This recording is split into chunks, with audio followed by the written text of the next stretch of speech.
बहुत नमस्कार। और अच्छा, जैसा टॉपिक है कि जो यूएलएम की नई इस ऑनलाइन लाइव चर्चा जो यहाँ होने जा रही है, उसमें आप सभी का बहुत बहुत स्वागत है। नए युग की सत्यनारायण कथा से जो सभी प्रकार की समस्याएं हैं, उनका निवारण वगैरह सब कैसे होगा, तो आज के जो हमारे मेहमान वक्ता हैं, मैथिली शरण गुप्त जी, जो फॉर्मर डीजीपी हैं मध्य प्रदेश से, तो वो अपनी आज की ये चर्चा रखेंगे। सर, आपका बहुत बहुत स्वागत है यूएलएम की इस ऑनलाइन ओपन मंच की चर्चा में। जी नमस्कार। और जी, और इसका फॉर्मेट ऐसा है इस चर्चा का कि मैक्सिमम 1 घंटा आपके पास रहता है अपनी बात को आप जैसे चाहें लोगों को समझा सकें, और उसके बाद फिर लोगों के और मेरे जो कोई क्वेश्चन होगा, जो भी चर्चा रखेंगे यहाँ उसमें से, तो फिर हम लोग पूछेंगे। जी सर, सबसे पहले अब माइक आपके पास है, आप अपनी चर्चा चाहूंगा। रखना शुरू करें। जी सबसे पहले मैं यूएलएम को धन्यवाद देना चाहूंगा कि उन्होंने अपने मंच पर क्राइम फ्री भारत की ये बात रखी है, और क्राइम फ्री भारत को, जो कि 21 महालक्ष्य और 5 मौलिक अधिकारों के साथ एक महापरिवर्तित भारत देने की बात कर रहा है। तो मुझसे अधिकांश लोग पूछते हैं कि साहब, अच्छे दिन अच्छा भारत ये एक जुमला हो गया है, इसका मतलब क्या है? तो ये अच्छा भारत एक ऐसा भारत है जिसमें आपके जीवन को बदलाव होने वाला है, और ये जीवन का बदलाव ओवर ड्यू है, क्योंकि हमें ट्रांसफर ऑफ पावर के तहत गोरे अंग्रेजों से काले अंग्रेजों का सत्ता का हस्तांतरण प्राप्त हुआ, और इन काले अंग्रेजों ने उन्हीं नियम कानून और व्यवस्था को हमारे ऊपर थोप के रखा जो अंग्रेजों ने भारतीय गुलामों को उत्पीड़ित करने के लिए, उनका शोषण करने के लिए, उनमें हीन भावना पैदा करने के लिए जो उन्होंने आडंबर प्रशासनिक व्यवस्था और कानून आदि बनाए थे, हमारे राजनेताओं ने वही सब हमारे ऊपर आजादी के 77 साल बाद भी थोप के रखे हैं। विडंबना की बात यह है कि 24 साल का सरदार भगत सिंह ये बात सोच सकता था कि उसके सपनों का भारत कैसा होगा। तो कैम्ब्रिज यूनिवर्सिटी से पढ़े हुए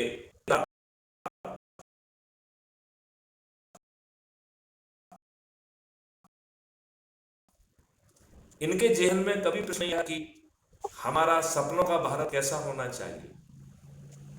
जिन्होंने इस देश को बांटकर सत्ता का हस्तांतरण स्वीकार किया, उनके जेहन में एक बार भी ये प्रश्न नहीं था कि हमें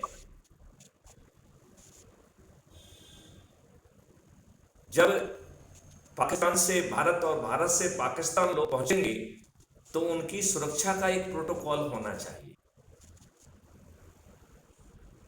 जब हमने एक देश दे दिया था, तो फिर जिन लोगों का ये कहना था हिंदू और मुसलमान अलग अलग हैं, हिंदू और मुसलमान एक देश में नहीं रह सकते हैं, तो सिद्धांतता सभी जो है मुसलमानों को पाकिस्तान जाना चाहिए था।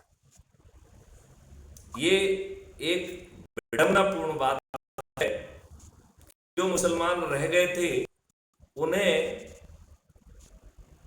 भारत की नागरिकता प्राप्त नहीं थी।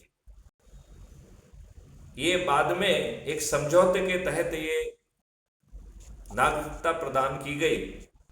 तो हमारा सपने का भारत कैसा होना चाहिए, उसकी प्रशासनिक व्यवस्था में क्या बदलाव होना चाहिए, उसके नियम कानूनों में क्या बदलाव होना चाहिए।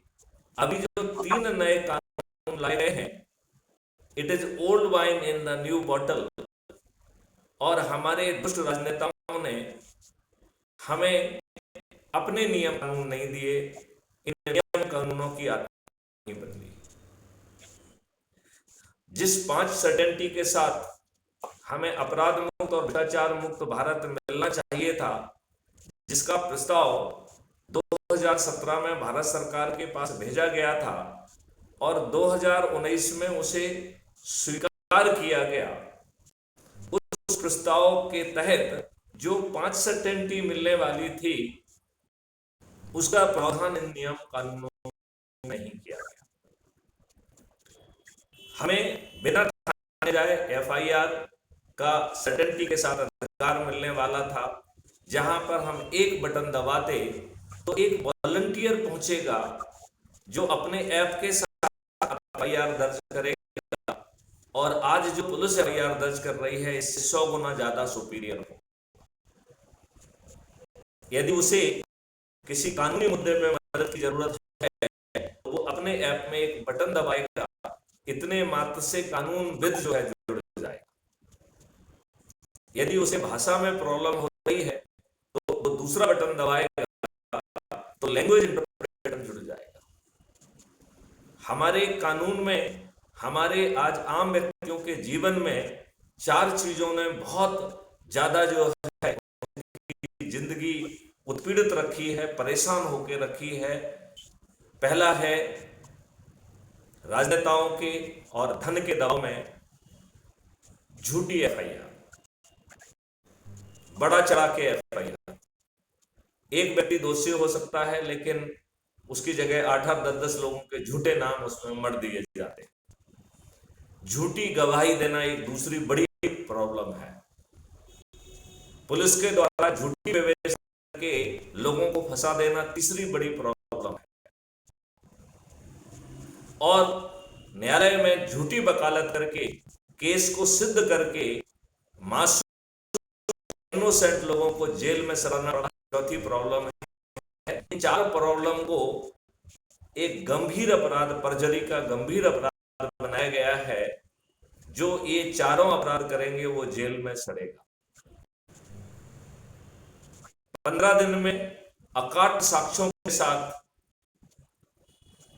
चालान पेश होगा और ऐसे एविडेंस जो आज की पुलिस सोच भी नहीं सकती है वो सब संकलित हो जाएंगे। उसके लिए ढेर सारे सेंसर, सीसीटीवी, आरएफआईडी डिवाइसेस, ऐसी चीजें जो कैप्चर हो सकेंगी जो आज की पुलिस की सोच और चिंता और रडार में भी नहीं है। ये सभी एविडेंस हैश वैल्यू से लॉक होकर उसी समय कोर्ट के पास पहुंच जाएंगे। इसको सेकंड सर्टेनिटी कहा गया है, certainty of prosecution with in 15 days. तीसरी जो सर्टेनिटी है वो सर्टेनिटी ऑफ जस्टिस। आज हम वर्षों वर्ष कोर्ट कचहरी के चक्कर लगाते हैं, वकीलों पर ढेर सारा रुपए खर्च करते हैं और ढेर सारा अपमान सहते हैं और वर्षों वर्ष हमें न्याय नहीं मिलता है।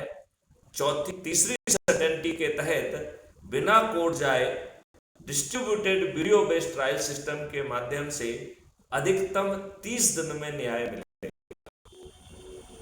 तो आप मुझसे पूछ सकते हैं कि टेक्नोलॉजी और सिस्टम के माध्यम से आप 30 दिन में हमें जजमेंट तो दिला देंगे, लेकिन आज की इस दुष्व्यवस्था में जहां कोर्ट में बैठ के कोर्ट मुहर्रर पैसे लाए, आप क्या जज महोदय के दिमाग में घुस जाएंगे? आप न्याय कैसे दिलाएंगे? तो न्याय कैसे दिलाएंगे इसको बड़ी आसानी से समझा जा सकता है। इसके लिए हमने 2 अपील का सिस्टम रखा है। एक अपील है अगेंस्ट द जजमेंट और दूसरी अपील है अगेंस्ट द जज। जब कोई व्यक्ति अपील के जज के अपील को प्रेफर करता है, इसका सीधा मतलब निकलता है कि जज महोदय दुष्ट हैं, उन्होंने जानबूझकर साक्ष्यों को नजरअंदाज करते हुए एक गलत निर्णय दिया। वैसी स्थिति में जज महोदय को स्वयं कटघरे में खड़े होकर अपने जजमेंट को डिफेंड करना होगा। यदि वो अपने जजमेंट को डिफेंड नहीं कर पाते हैं तो डी पैनल हो जाएंगे। डी पैनल का यहां मतलब है कि वो जज नहीं रहेंगे। उसके उल्टा उन्हें लाखों रुपए का हर्जाना देना होगा। इन दो कारणों से जज महोदय के पास कोई विकल्प शेष नहीं है न्याय करने के अलावा। चौथी सर्टेनिटी में एक डिजिटल चित्रगुप्त क्रिएट किया गया है, जिसका एक कानूनी ड्राफ्ट भी भारत सरकार को 30 सितंबर 2020 में भेजा गया था, जिसका लंबा नाम दिया गया है national authority for scientific and technical assistance in investigation and detection of crime under entry 65C schedule 7। बड़ा नाम देने के पीछे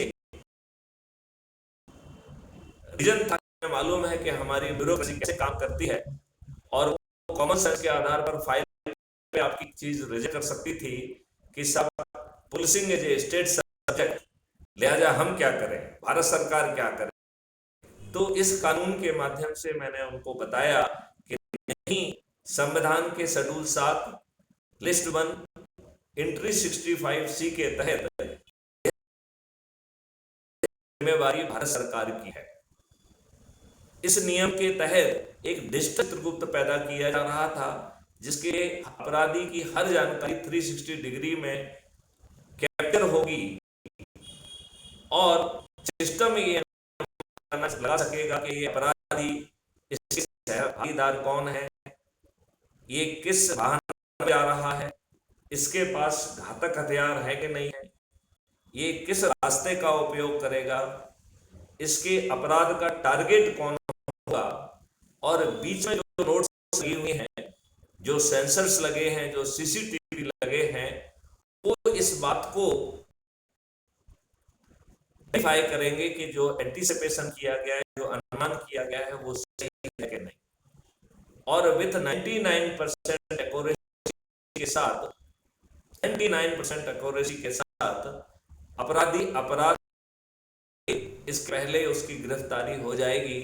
इस पूरी व्यवस्था को सर्टेनिटी ऑफ प्रिवेंशन कहा गया। अब हमारी व्यवस्था में एक अपराधी अपना पेट पालने के लिए, अपना परिवार का पेट पालने के लिए, वकीलों को पैसा देने के लिए, दुष्ट पुलिस को पैसा देने के लिए, उसे अपराध करने के लिए होना पड़ता है।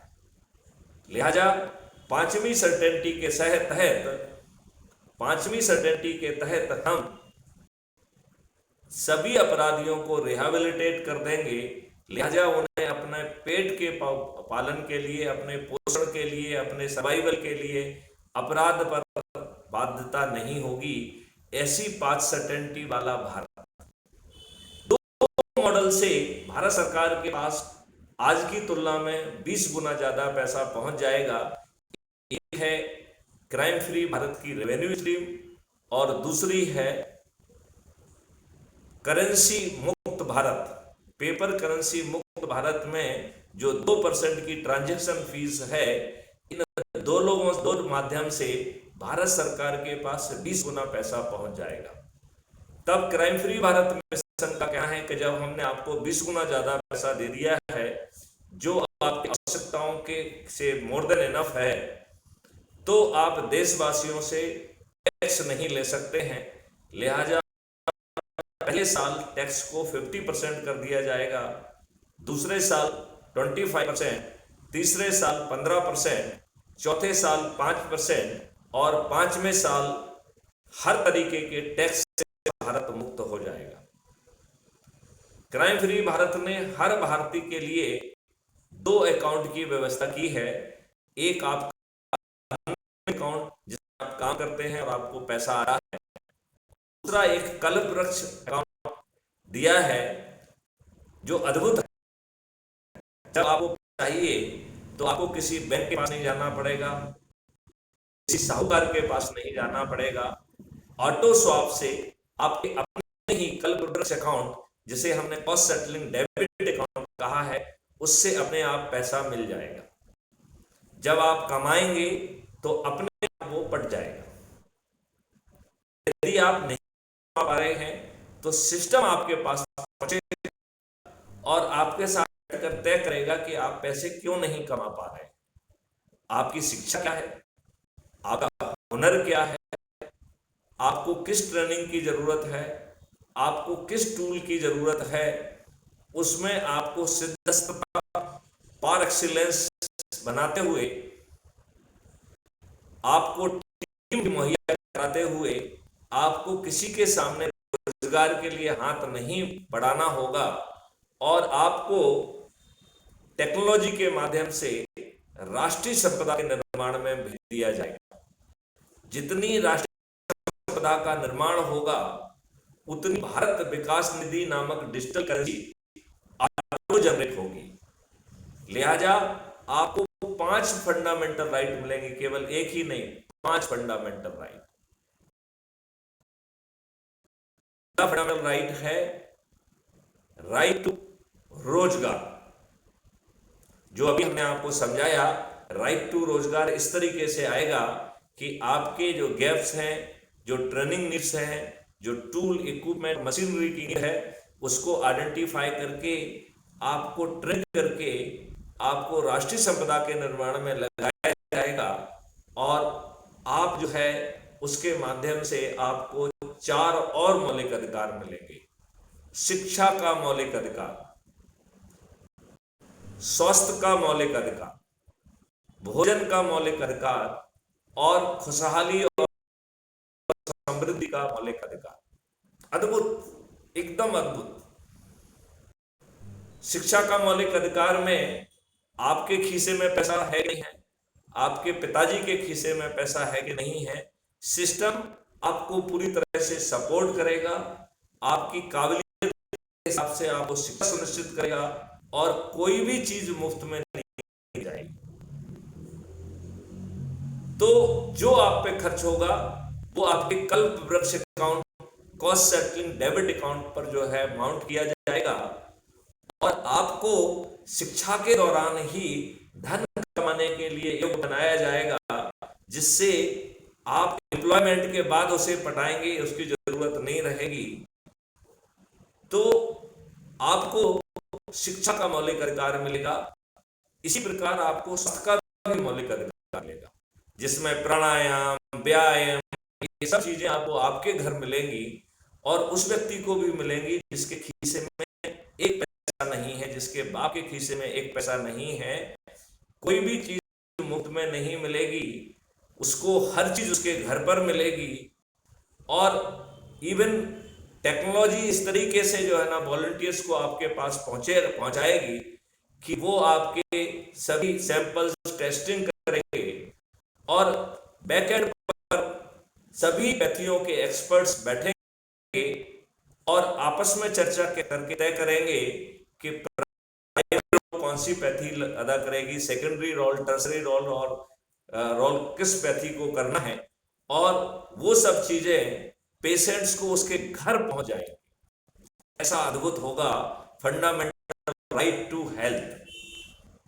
फंडामेंटल राइट टू भोजन और भी महान है, क्योंकि वो आपको आज का पीएम आवास का जो है ना, जो ग्रेन्स और जो घटिया जो है ना आपको खाद्यान्न दिया जाता है जो कि खाने योग्य नहीं होता है, इसके विपरीत आपको मल्टीग्रेन्स, सब्जियां, फल, दूध, दही, घी और जीवन औषधियां, और वो भी ऑर्गेनिक मिलेंगी और आप रिक्वायरमेंट के हिसाब से मिलेंगी, और तब भी मिलेंगे जब आपके खीसे में एक पैसा नहीं है। तो अगेन, जब आपके पास पैसा नहीं है, आपके कल्प वृक्ष कॉस्ट सेटलिंग डेबिट अकाउंट पर उसे लोड किया जाएगा और आप में वो शक्ति पैदा की जाएगी जिससे आप धन कमा पाएंगे, आप समृद्ध हो पाएंगे। तो ऐसा अनूठा आपको फंडामेंटल राइट टू भोजन मिलेगा और इन सबको मिलाकर आपको फंडामेंटल राइट टू प्रॉस्पेरिटी और हैप्पीनेस मिल जाएगा। ऐसा होगा अद्भुत भारत, जहां पर अंग्रेजों की जो अभी लॉर्ड मैकाले के द्वारा जो 2 फरवरी 1885 में ब्रिटिश पार्लियामेंट में जो कई दिन लंबी बहस हुई थी, जिसमें लॉर्ड मैकाले ने यह सिद्ध किया था यदि भारत पर लंबे समय तक शासन करना है तो हमें उनके कस्टम, हमें उनकी संस्कृति, हमें उनकी शिक्षा को बदलना होगा। और इसके बाद इंडियन एजुकेशन एक्ट लाया गया। ये दुर्भाग्य और लज्जा का विषय है कि हमारे दुष्ट अक्षम नेताओं को वो इंडियन एजुकेशन एक्ट बदलने की काबिलियत नहीं है, सोच नहीं है, चिंतन नहीं है। क्राइम फ्री भारत के इस अच्छे भारत में आपकी शिक्षा व्यवस्था बदल जाएगी। यह गुरुकुल बेस्ड वैदिक शिक्षा होगी जिसके ढेर सारे डिपार्टमेंट्स होंगे। इसकी यूनिवर्सिटियां हजारों एकड़ों में जो है फैली होंगी और इस सब के लिए हमें किसी की लैंड का एक्विजिशन नहीं करना होगा। जिसकी लैंड होगी वो ऑनर्स क्लब का सदस्य बन जाएगा और यूनिवर्सिटियां जो करोड़ों रुपए कमाएंगी वो ऑनर्स के पास पहुंच जाएगा। लिहाजा किसानों को या इंडस्ट्री डालने के लिए या कोई यूनिवर्सिटी डालने के लिए किसान अपनी लैंड से डिप्राइव नहीं होंगे, उनकी लैंड एक्विजिशन नहीं होगी, बल्कि वो ऑनर्स क्लब के सदस्य बन जाएंगे और उन्हें जो धन पैदा होगा उसका पोषण उनके पास अपने आप पहुंच जाएगा, जो समृद्धि का द्योतक होगा। हमारा पॉपुलेशन कंट्रोल हो जाएगा। पानी को इस तरीके से हार्नेस किया जाएगा कि पानी का स्तर फिर से 9 फीट पर आ जाएगा। भारत सूखा और बाढ़ की जो वर्तमान मुसीबतें हैं उससे बाहर निकल जाएगा। 4 तरीके के पेड़ लगेंगे, गायों की संख्या 10 गुनी होगी और गायों को पैदा करने के लिए सेंटर्स होंगे। इसके लिए भारत सरकार का धन की जरूरत नहीं होगी क्योंकि ये सब चीजें अपने आप में राष्ट्रीय संपदा कहलाएंगी और जितना ये निर्माण करेंगी उतनी भारत विकास निधि ऑटो जनरेट होगी। लिहाजा ये सब चीजें जमीन पर उतारने के लिए हमें भारत सरकार के खजाने पर आश्रित नहीं रहना होगा। ऐसा 21 महालक्ष्य और 5 मौलिक अधिकार वाला भारत को हम अच्छा भारत कह रहे हैं। अब सवाल उठता है, जब हमारे इन दुष्ट राजनेताओं ने हमें अच्छे राजनेता नहीं दिए हैं, इन्होंने जाति के, धर्म के आधार पर, संप्रदाय के आधार पर, संकीर्ण राजनीति के आधार पर एक घटिया कॉन्सेप्ट लाया है जिसको हम विनेबिलिटी कहते हैं। और उस विनेबिलिटी में हम देखते हैं कि यदि आप शोषक हैं, यदि आप दुष्ट हैं तो विनेबल हैं, यदि आप बाहुबली हैं तो आप विनेबल हैं, यदि आप धनबली हैं तो आप विनेबल हैं, यदि आप अपराधी हैं तो आप विनेबल हैं। और इस विनेबिलिटी के झूठे आकलन के आधार पर करोड़ों लेके आपको टिकट देते हैं, फिर आपको फोर्स करते हैं कि गरीबों को जो है दारू बांटो, पैसे बांटो, साड़ी बांटो, मुर्गे बांटो और उनके वोट खरीद कर जिनके वोट से आप जीतेंगे उन्हें रिप्रेजेंट नहीं करेंगे। आप पार्टी से बंधे हुए एक अत्यंत ही मजबूर प्राणी हैं।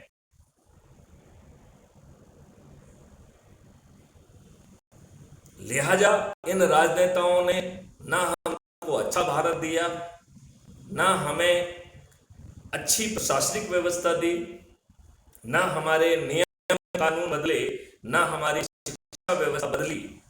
अब राजनेताओं के सोच, चिंतन और क्षमता आपको अच्छा भारत देने की नहीं है।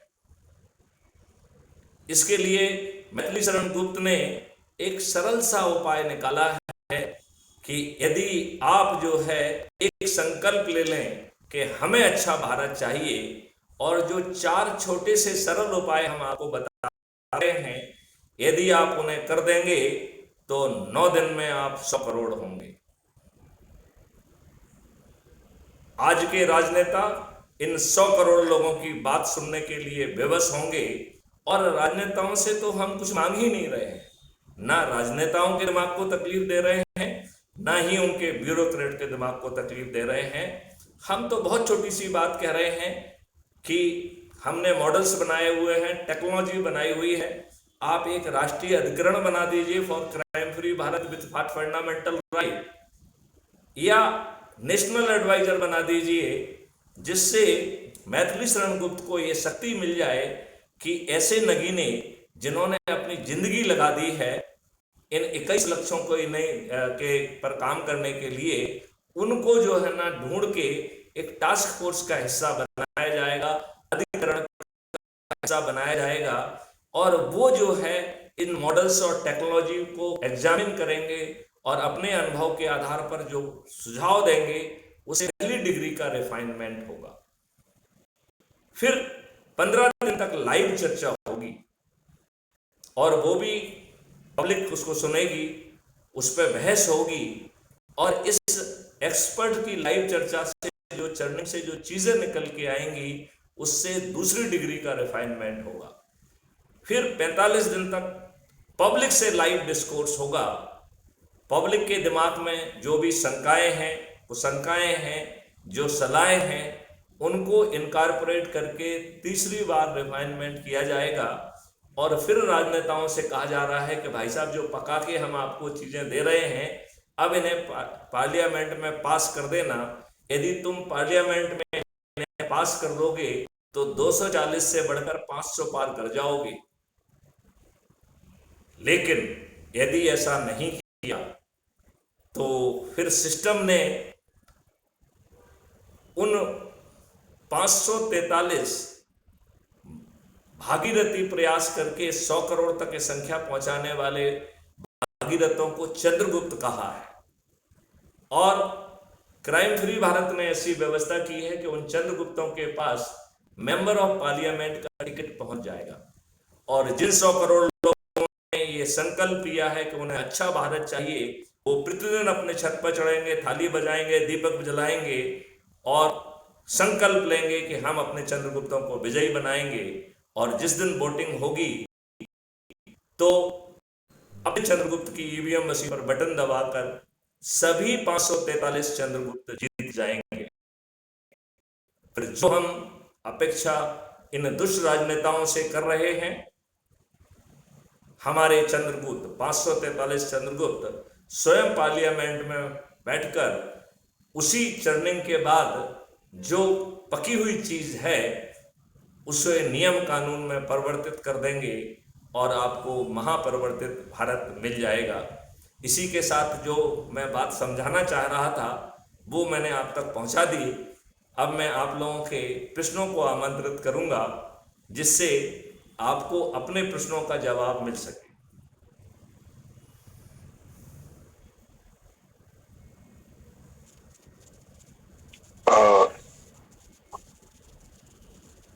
जी, आपका बहुत बहुत धन्यवाद आपकी बात रखने के लिए। और मैं यहाँ लिंक डाल देता हूँ ताकि लोग यहाँ जुड़ के भी प्रश्न पूछ सकें।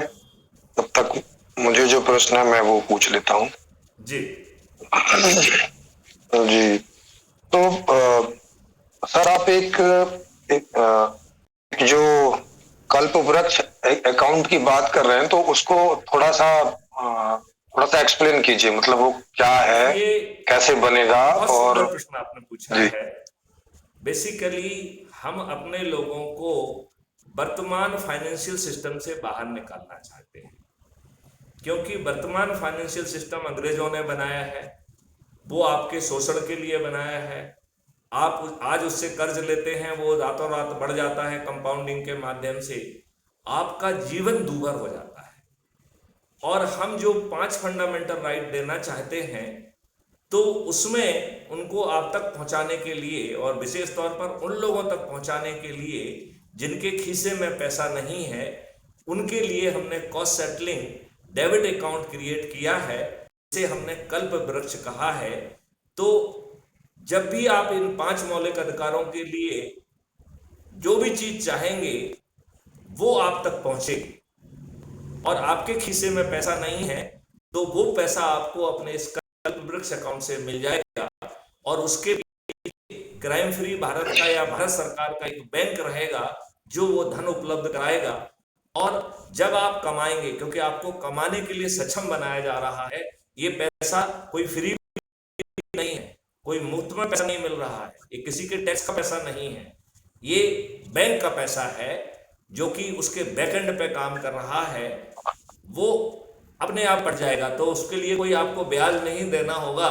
ये अद्भुत बैंकिंग रहेगी जिसमें आपको, क्योंकि धन की कमी नहीं है, हम धन को भारत विकास के रूप में क्रिएट कर रहे हैं, तो धन की अबंडेंस हो जाएगी। चूंकि जो लोग हैं वो रुपए हैं, लिहाजा बैक एंड पर रुपए काम करेगा, फ्रंट एंड पर भारत विकास निधि काम करेगी। जो संस्थाएं भारत विकास निधि से नहीं कर रही हैं उन्हें रुपए पेमेंट हो जाएगा, और बाकी सब लोगों को भुगतान जो है वो भारत विकास निधि में होगा। तो आप अपनी आवश्यकता की चीज भारत विकास निधि से खरीद सकेंगे, और बैंक पर जो है, जो बैंक काम कर रहा है वो रुपए में भुगतान करेगा। यदि आप चाहें तो बटन दबाकर भारत विकास निधि को आप रुपए में कन्वर्ट कर सकते हैं, लेकिन भारत विकास निधि हमारे पास अबंडेंस में है और रुपए हमारे पास स्केर्सिटी में है। लिहाजा यदि आप बटन दबाकर स्केर्सिटी मॉडल पे जाएंगे तो सिस्टम जो है आपको 30% जो है ना, जो चेंजिंग वाली फीस है, it will be very exorbitant, 40% आपकी फीस चली जाएगी। कि हम नहीं चाहते हैं कि सिर्फ साइकोलॉजिकल सेटिस्फैक्शन के लिए आप भारत निधि को भारत विकास निधि में कन्वर्ट करें, तो you will lose 30% of the Bharat Vikas Nidhi. और जो एक भारत विकास निधि 1.1 रुपये के बराबर है, तो जो 10% का आपको एक्स्ट्रा बेनिफिट मिल रहा था वो भी आपका खत्म हो जाएगा। लिहाजा हम बड़ी आसानी से जो है ना 30% का जो है ना नुकसान हो जाएगा। तो कोई भी व्यक्ति सिर्फ साइकोलॉजिकल सेटिस्फैक्शन के लिए अबंडेंस मॉडल से स्कैर्सिटी मॉडल में नहीं जाना चाहेगा। मैं आपसे चाहूंगा कि क्या आपको अपने प्रश्न का उत्तर मिला, और यदि नहीं मिला है तो मैं आपसे बताना चाहूंगा कि आप इस बारे में सप्लीमेंट्री क्वेश्चन पूछें। हाँ जी, तो ये जो आप निधि बनाने की बात कर रहे हैं, ये निधि इसके लिए आपने कुछ सोचा है कि कितनी निधि चाहिएगी, और ये निधि भारत सरकार लाएगी कहाँ से, मतलब ये कैसे उपलब्ध कराएगी? निधि जो हम राष्ट्रीय संपदा क्रिएट करेंगे, ये उसकी जो वैल्यू कैलकुलेट होके उतनी भारत विकास निधि एक डिजिटल करेंसी ऑटो जनरेट होगी। जैसे आपने एक बड़ा अस्पताल बनाया और उसकी लागत जो है 100 करोड़ रुपए है, तो 100 करोड़ भारत विकास निधि ऑटो जनरेट हो जाएगी, और ये डिजिटल होगी, क्योंकि हम पेपर करेंसी मुक्त भारत में पहले जा चुके हैं। तो इवन रुपए जो है वो भी डिजिटल करेंसी होगी, और कुछ समय के लिए हम दो करेंसीज को हैंडल करेंगे, एक भारत विकास निधि करेंसी होगी और दूसरी रुपए करेंसी होगी। भारत विकास निधि चूंकि जितनी हम राष्ट्रीय संपदा को निर्माण करेंगे उसकी इक्विवेलेंट भारत विकास निधि होगी। हमें राष्ट्र के निर्माण के लिए भारत सरकार की खजाने का आश्रित नहीं होना होगा, और जो हमने पहले बताया है कि दो मॉडल्स के तहत भारत सरकार के पास 20 गुना पैसा पहुंच जाएगा। लिहाजा 5 साल के अंदर देशवासियों को टैक्स मुक्त भारत मिल जाएगा। तो हमारी व्यवस्था में टैक्स मुक्त भारत भी है, कर्ज मुक्त भारत भी है। मतलब जी, तो आपको क्या लगता है कि अभी जो पैसा जारी होता है आरबीआई में, वो किस आधार पे जारी होता है? मतलब अभी जितनी संपत्ति है मतलब भारत में, क्या उतना पैसा नहीं? सुनिए मेरी बात, मैं उनके तर्कों से सहमत हूं, लेकिन हम उस पर एनर्जी खर्च नहीं चाहते। आज रुपए को वो पहचान रहे हैं, हम रुपए को जो भी आज जैसे पैदा हो रहा है वैसे ही पैदा होने देंगे, केवल उसे पेपर करेंसी से मुक्त कर देंगे। और ऐसे ही जो है भारत विकास निधि, क्योंकि वो राष्ट्रीय संपदा के इक्विवेलेंट है, तो उसे जनरेट करने के लिए एक आरबीआई 2 एक आरबीआई सर आप डिजिटल करेंसी की तो बात कर रहे हैं ना? है, सर आप पेपर करेंसी की जगह डिजिटल करेंसी कर देंगे, इतना ही चेंज ना। करेंसी रखेंगे।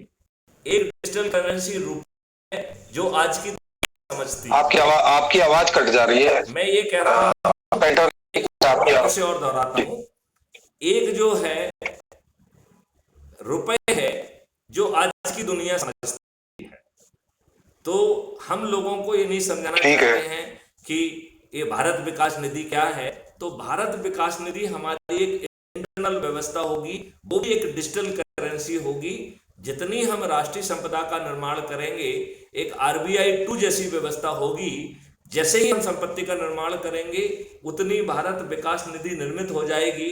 उसी से रॉ मटेरियल का भुगतान होगा, उसी से जो है ना, जो आप लेबर कंपोनेंट है उसका भुगतान होगा, मटेरियल कंपोनेंट का भुगतान होगा, इक्विपमेंट और मशीनरी आदि के जो खर्च हैं वो भी उसी पे उसके भुगतान होंगे। जो हम राष्ट्र संपदा का निर्माण नहीं कर रहे एक हैं, उसके निर्माण में हमें कोई बाधा नहीं आएगी। एक सेकंड जी नहीं, एक सेकंड। आप ये कह रहे हैं कि देश के अंदर दो तरह की करेंसी होंगी और इस करेंसी से भी सब कुछ खरीदेंगे, उस करेंसी से कुछ खरीदेंगे। तो मतलब इन दो करेंसी में ऐसे दो करेंसी रखने का क्या मतलब है? वो तो फिर एक ही जैसी करेंसी हो। आज जो है आप जी संपत्ति समझाइए। का निर्माण करना चाहते हैं, राष्ट्रीय संपदा का निर्माण करते हैं, तो आपको पैसे की जरूरत होती है। मेरा कहना है कि जो संपत्ति हम पैदा कर रहे हैं वो अपने आप में पैसा है। अब ये बात आज के लोगों को समझ में नहीं आएगी, लिहाजा उस बात को इंटरनली मैनेज करने के लिए जितना करिए कि आपने 1000 करोड़ की एक बिल्डिंग, वो तो अचल संपत्ति है ना। फिर से क्वेश्चन सर वो तो अचल संपत्ति है ना, माने उस आप जो दो तरह की करेंसी की बात कर रहे हैं और दोनों तरह की करेंसी से ही सब कुछ खरीदना बेचना भी होगा, तो इन दोनों करेंसी में ऐसा अंतर क्या है? फिर तो एक ही करेंसी रखिए, दो तरह की करेंसी में कुछ मतलब समझ में आया। पेपर करेंसी स्केर्सिटी वाली करेंसी है। पेपर नहीं, मेरी बात पेपर करेंसी की बात नहीं कर रहे, हम डिजिटल करेंसी की बात कर रहे हैं। पेपर करेंसी जो आज के मानकों के हिसाब से पैदा की जाएगी और वो स्केर्सिटी को दर्शाती है। मतलब हमें संपत्ति के निर्माण करने के लिए धन की जरूरत होती है, और जो हमने राष्ट्रीय भारत विकास निधि की बात कही, ये संपत्ति के निर्माण के साथ ही ये पैदा हो जाएगा। ये देखा जाए तो ये नए तरीके का बटरिंग कॉन्सेप्ट है।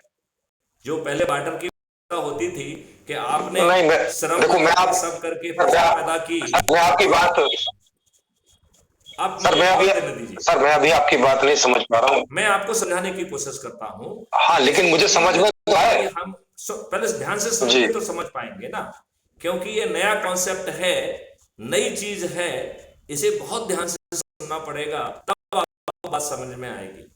देखिए, पुराने समय में हम कृषि को पैदा करते थे, फसल पैदा होती थी और हम उसी को बांटते थे। तो जो फसल थी वो संपदा थी और हमारे पास कोई मानक था नहीं, तो हम जिसने हमारे खेत पे काम किया उसको भी हमने अनाज पहुंचा दिया, लोहार को भी अनाज पहुंचा दिया, सुनार को भी पहुंचा दिया, नाई को भी पहुंचा दिया। तो जो जो भी हमारे सर्वाइवल के लिए कंट्रीब्यूट करते थे, हमने जो धन पैदा किया था फसल के रूप में, उसको हम बांट देते थे।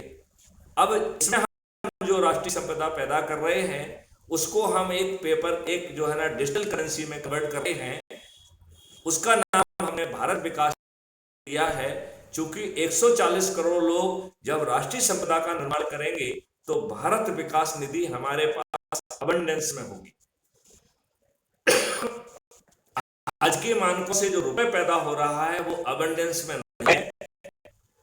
तो रुपए और भारत विकास निधि में जो मूल डिफरेंस है कि रुपए एक स्केर्सिटी की व्यवस्था है और भारत विकास निधि एक अबंडेंस की व्यवस्था है।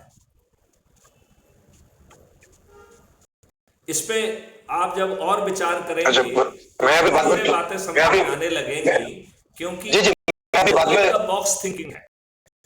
सर मैं अभी बाद में पूछूंगा। हाँ चलिए हाँ आप हाँ क्वेश्चन जी, कीजिए। मैं डिटेल में पूछूंगा आपसे। अभी अभी अभी जो दो तीन दर्शक जुड़े हैं, मैं पहले उनको मौका दे दूं कि वो पूछ लें, क्योंकि उनका इंटरनेट कट रहा जरूर है। जरूर जी जरूर। गिरीश जी, पूछिए आप वाले। जी गिरीश, कट गया उनका फिर। जी मलिक जी, आप पूछिए, आपको क्या सवाल है?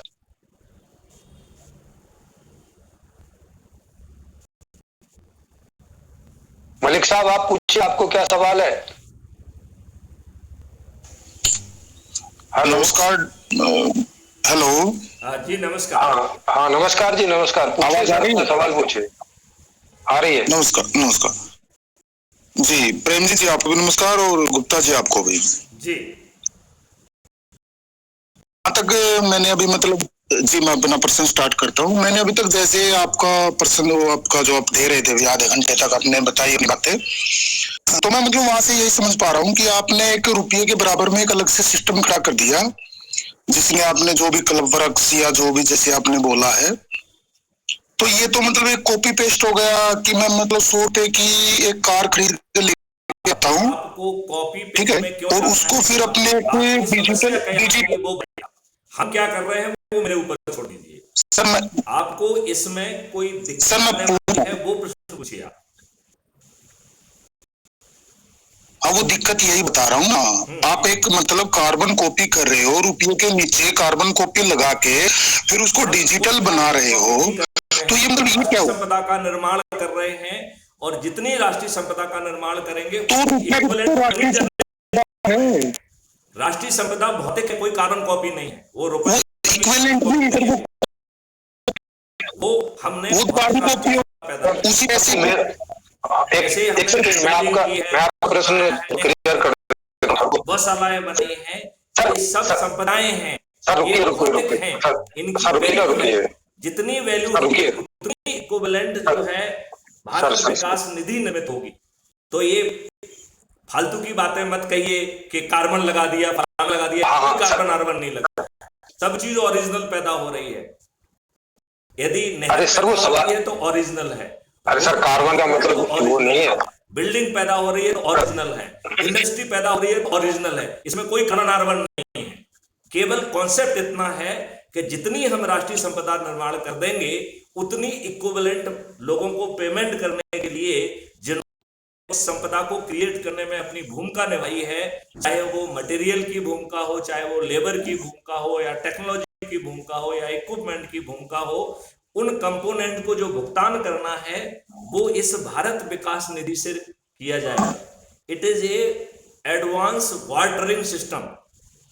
जैसे पुराने समय में आप फसल पैदा करके फसल को बांट देते थे, हमने फसल के इक्विवेलेंट भारत विकास निधि को पैदा कर दिया है, जिससे हमें जो है जो बांटने की प्रक्रिया में कोई दिक्कत ना आए। और जो लोग इस भारत विकास निधि को नहीं समझ रहे हैं उनके नीचे बैंक जो है ना, बैंक लगा दिया है जो उसको रुपए में भुगतान कर देगा। तो इसमें कोई सर कार्बन नहीं लगा है। अच्छा चलो आप बोलिए प्रेम जी, आप बोलिए। हाँ हाँ हाँ, मैं आपका प्रश्न सर वो यही पूछ रहे हैं कि ये जो आप नया बार्टरिंग सिस्टम करेंगे उसको भी तो कुछ बताएंगे ना। जैसे एक बिल्डिंग है, तो बिल्डिंग मतलब किसी बिल्डिंग तो किसी को उठा के दे नहीं देंगे, बिल्डिंग है ना? बिल्डिंग को बना के जो कॉस्टिंग है उतनी इक्विवेलेंट मनी पैदा की जाएगी, और उसको पैदा करने के लिए एक बॉडी होगी तो वो यही पूछ जिसे रहे हैं। तो भाई यही पूछ। बनाने के लिए अरे सर लेबर सर, थोड़ा सवाल सुनो ना, आप सवाल तो। लगा, टेक्नोलॉजी कंपोनेंट लगा, बहुत सारे गुप्ता कंपोनेंट सर, होंगे, उनका भुगतान करना है। तो भुगतान कहां से आएगा? गुप्ता सर, गुप्ता सर, जी सर उनका सवाल ही सुनेंगे तो आपको फिर आपको उत्तर देने में ठीक नहीं होगा, और सामने वाले को जवाब भी नहीं मिलेगा। उनका सवाल तो समझिए पहले। हाँ, सवाल बताइए। नहीं, उन्होंने जो कार्बन कॉपी वर्ड यूज किया उस पर हाँ, मैं उनका सवाल स्पष्ट कर देता हूँ। जो उन्होंने कार्बन कॉपी का वर्ड यूज किया है वो अरे सर, कार्बन मतलब होता। मुझे कार्बन कॉपी जैसे अरे घटिया शब्दों सर, से। कार्बन उनका उनका मतलब नहीं था ना, जो आपने मतलब समझ लिया वो मतलब नहीं था कार्बन का मतलब। ओके, तो मतलब स्पष्ट करें तो मैं जवाब दूंगा। अगर आप उनका सवाल, पूछिए, दोबारा पूछिए। हाँ हाँ, तो तो आपसे जी जी, तो इल्तिजा है कि सवाल पूरा सुन लें और फिर जवाब दें। बीच में देंगे तो उनका कोई और मतलब है, आपने कुछ और मतलब ले लिया और फिर कुछ और जवाब दे दिया, घटिया तो उनकी कोई। हाँ जी बिना समझे कार्बन कॉपी जैसे स्ट्रॉन्ग वर्ड को यूज करने की मैं इन्हें छूट नहीं दे सकता। तो आप ठीक पूछिए ना सर, पहले उनका सवाल तो समझ लीजिए। तो सवाल सर, उनका सवाल तो समझ लीजिए। अगर क्यों कह रहे हैं अगर उनको कुछ कार्बन उनको कॉपी शब्दों का उपयोग नहीं किया जा सकता। सर सर, ये बात आप उनका प्रश्न सुनने के बाद बोल सकते हैं ना कि भाई कार्बन कॉपी का इस्तेमाल ना कीजिए। उनका प्रश्न पूरा कर लेने दीजिए। चलिए प्रश्न पूछे, वो प्रश्न पूछे। हाँ सर, अपना प्रश्न पूछिए। जी सर, अपना प्रश्न पूरा पूछिए। उसके बाद आपको जो जो शब्द से वो है वह बात बोल दीजिए कि ये शब्द अब आगे दोबारा इस्तेमाल ना करें। ठीक है ना सर? ठीक है सर। आप जी जी, सवाल पूरा मैं यही कह रहा था कि अब जैसे कार्बन कॉपी मैंने इसलिए कहा, पहले पूरा सवाल सुन लीजिए गुप्ता जी, कि अगर मैं 100 रुपए की कोई भी कार लेता हूँ या आपने बार्टलरी सिस्टम जो यूज किया कि भाई हम नाइक देते थे, खाती को इतना देते थे, उसके लिए हमें उत्पादन करना होता था। अब उत्पादन खेत से हो रहा है और आप कह रहे हो कि जो राष्ट्रीय संपदा रुपये से पैदा होंगे, तो उसको एक डिजिटल बना दोगे। पहले तो रुपये से 100 करोड़ का हॉस्पिटल बना, उसके बाद उन्हीं रुपये को आप डिजिटल में बोल दोगे कि 100 करोड़ हमारे पास और डिजिटल आ गया, तो उसको आप राष्ट्रीय संपदा का नाम दे दोगे। इसलिए मैंने कॉपी बोला कार्बन कॉपी। ये तो आपको मतलब एक पैकेज तो डबल स्कीम ये कैसे चल सकती है? देखिए, हाँ, तो अब आप सवाल समझ गए, अब आप बताइए। वो कह रहे हैं कि ये डबलिंग, ये दो बार उसकी वो हो गई। तो जो चाहे मटेरियल आ रहा हो, चाहे लेबर कंपोनेंट आ रहा हो, सबका भुगतान जो है वो भारत विकास निधि में होगा। तो रुपए कहीं नहीं है। जो आप संपत्ति पैदा कर रहे हो उसके इक्विवेलेंट रुपए पैदा नहीं हो रहा है, भारत विकास निधि पैदा हो रही है। और उसके निर्माण के लिए रुपए की जरूरत नहीं होगी। तभी हम बाबा कह रहे हैं कि भारत सरकार के खजाने पर कोई भार नहीं आएगा।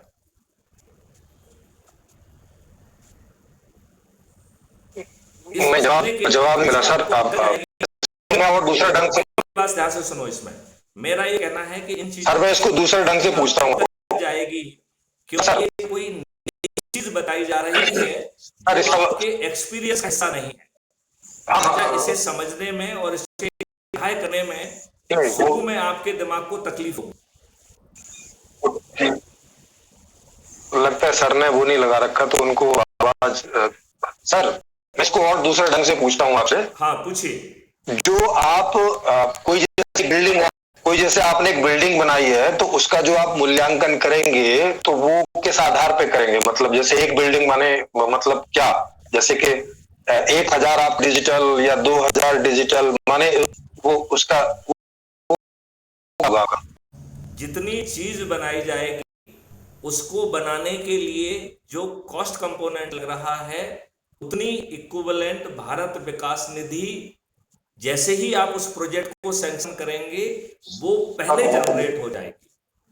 बिल्डिंग पहले नहीं बनेगी, पहले भारत विकास कॉस्ट तो रुपए में लग रही है ना, और उस विकास निधि से वो बिल्डिंग बनेगी। पहले भारत विकास निधि। सर वही तो पूछ रहे हैं कि वो जो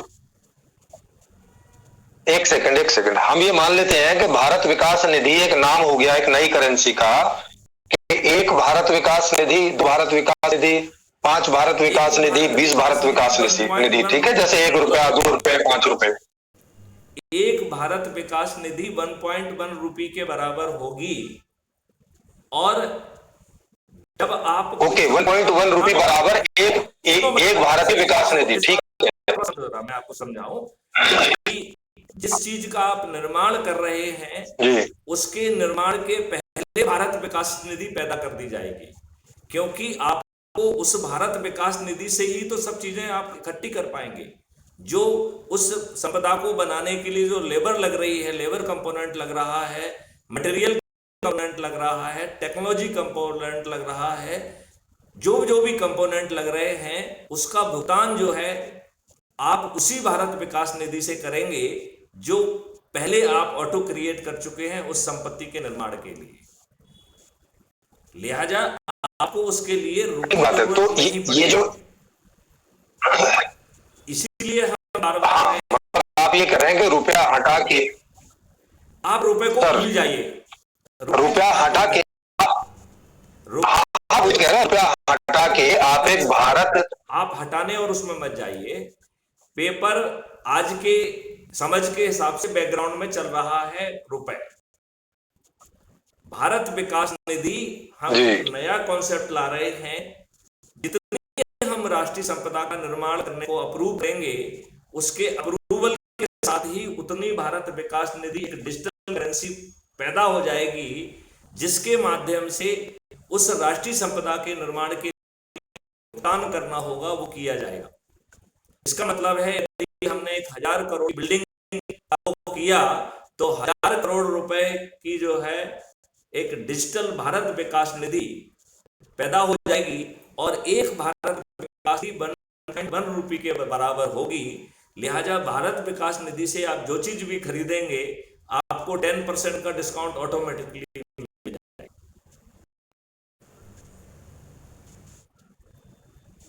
यदि आप इसे समझ नहीं पा रहे आप रुपए को नहीं पा रहे हैं, आप रुपए को हटा भी, आप रुपए हम नहीं सुनिए ना पहले आप जो रुपए को हटा नहीं आप रुपए को हटा भी रहे हैं और फिर इक्विवेलेंट भी कर रहे हैं। भाई रुपए आज के तो दो करेंसी रखने का कोई मतलब समझ नहीं आ रहा ना कि आप इसको एक देश में 2 करेंसी आप जो रखेंगे वो काहे के लिए? छोड़ दीजिए आप, क्योंकि अभी जो है वो आपके चिंतन और एक्सपीरियंस में नहीं है। तो जो चीज आपके एक्सपीरियंस में नहीं है उसको समझने में आपको दिक्कत होगी। जैसे मान लो हवाई जहाज का बनाना आपके एक्सपीरियंस में नहीं है, अब आप उसे समझना चाहें तो नहीं समझ पाएंगे। यदि जो है आप जो मोबाइल फोन का यूज कर रहे हैं इसको बनाना आपके एक्सपीरियंस में नहीं है तो आपकी इसकी चीज आप नहीं समझ पाएंगे। तो जो चीज आपके एक्सपीरियंस में है उसको छोड़ दीजिए, जो चीज आपके एक्सपीरियंस में है उसके क्वेश्चन पूछिए, क्योंकि काम आपको नहीं करना है। ये काम तो जो है ना करने के लिए नियम कानून पारित कर दिए जाएंगे तो उसकी चिंता आप मत पालिए, क्योंकि वो नियम कानून आपको पारित नहीं करना है।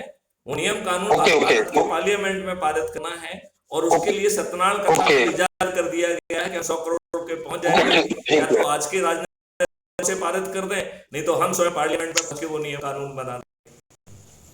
तो मेरी आपसे प्रार्थना है आपके ठीक है। तो अगला सवाल सुनिए, कर दीजिए। आप मान लीजिए जी अगला सवाल होने वाला है और सर अगला सवाल सुनिए, मत लाइए क्योंकि वो आपके सामने बात है। तो आप वो क्वेश्चन पूछिए जो आपके समझ। ठीक है, चलो अब अगला सवाल पूछिए। अब अगला सवाल पूछें। हाँ पूछिए प्लीज, पूछिए। हाँ तो ये जो आप लोगों के, हाँ जी, ये जो आप लोगों के श्रम का मूल्यांकन करेंगे वो किस आधार पर करेंगे उस नई व्यवस्था में?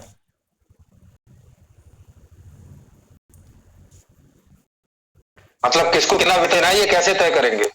सबको समृद्धि बांटना है तो सबको लिबरली दिया जाएगा, क्योंकि हम लोगों को कम पैसा, हमें तो हर व्यक्ति को अमीर बनाना है, हमें तो उसे फंडामेंटल राइट समृद्धि का देना है। तो रोजगार भी देंगे और पैसा भी ज्यादा देंगे।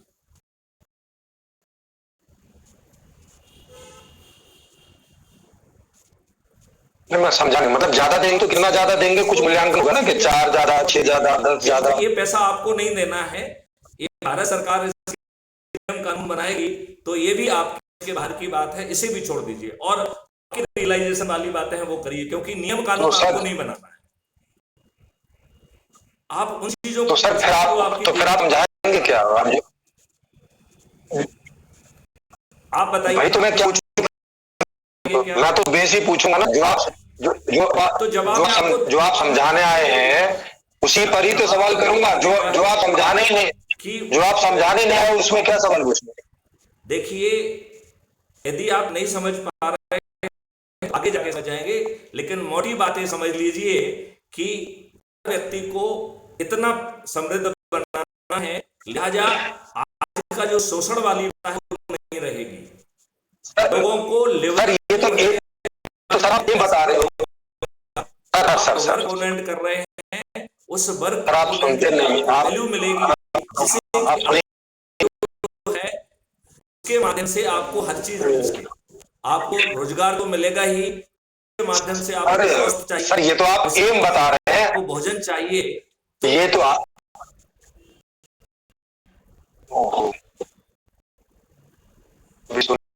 ही नहीं है तो क्या किया जाए? आप पूछे सर ये जो आप बता रहे हैं ना, ये जो आप बता रहे हैं ये तो एम बता रहे हैं। आप जिस व्यवस्था की बात कर रहे हैं उसका एम बता रहे हैं कि वहां सब समृद्धशाली होंगे, सब अमीर होंगे, सब भरपूर समृद्धि से जिएंगे, ये तो एम बता रहे हैं। मगर ये होगा कैसे? सवाल एम नहीं बता रहे हैं, ये इसकी डिलीवरी भी बता रहे हैं कि जो वर्क कंपोनेंट होगा।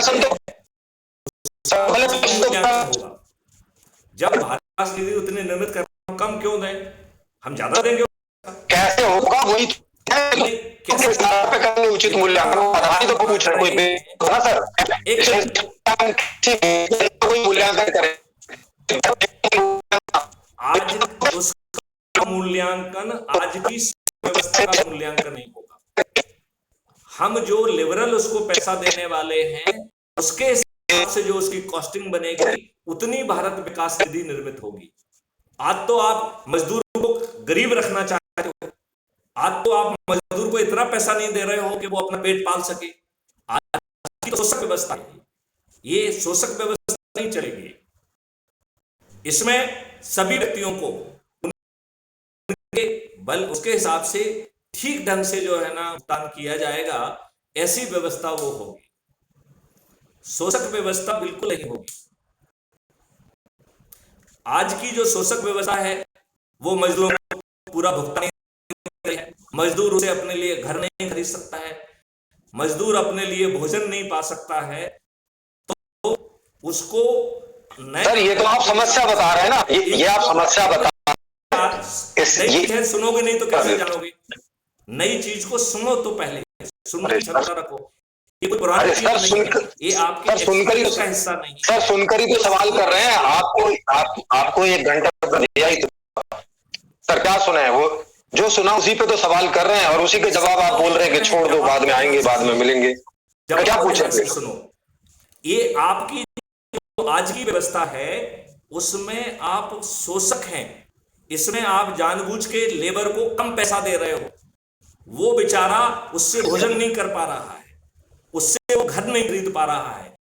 व्यवस्था इस नए में नहीं रहे। अरे सर ये तो आप ये आप समस्या बता रहे हैं। समस्या सबको है कि गरीबी है, खाना ढंग से नहीं मिल रहा है, स्वास्थ्य नहीं मिल रहा है, कि लेबर को तो समाधान तो आपके समाधान पर ही सवाल था भाई। बिल्डिंग की लागत,